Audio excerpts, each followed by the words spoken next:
Hi guys, for today's video nga, dahil malapit na nga ang tag-araw dito sa Korea, iisa-isa ko na nga susukatin ng mga binili kong damit na pantag-araw. Bukod nga sa mura ang pagkakabili ko nito, tingnan nyo naman yung ganda ng kulay niya at saktong-sakto nga lang sa akin. Nga sa matibay na rin ang pagkakagawa, presko nga rin sa katawan at masarap din sa balat yung tela niya. Habang nagsusukat nga ako dito ng damit ko, inutusan ko nga muna ang kuya ko ng umorder nga dito sa Gamache restaurant ng fried chicken. Alam nyo naman ang pamilya namin, fan na fan talaga ng fried chicken, lalo na ang anak ko. Dito talaga sa Korea, pag usapan ng fried chicken, hindi rin talaga sila papatalo. Dito sa nagdagin.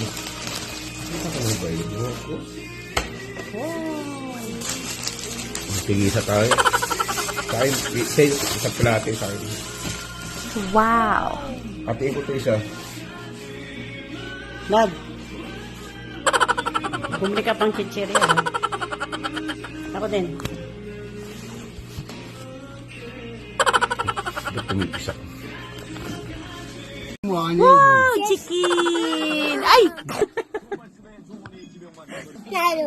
Tingnan nyo naman kung gaano kasaya ang pamilya namin at pati nga sa pagbibideo ko napaka-supportive din nila sa akin. Kapag uusapan nga ang pagbablog at paggawa nga ng content minsan nga mahirap din. Kahit nga ganun tuloy pa rin ang pagtulong nila sa akin sa pagbibideo at pagiging supportive ng pamilya dun pa lang malaki ng pasasalamat ko. Nandito na lang po muna aking vlog hanggang sa susunod muli. Salamat!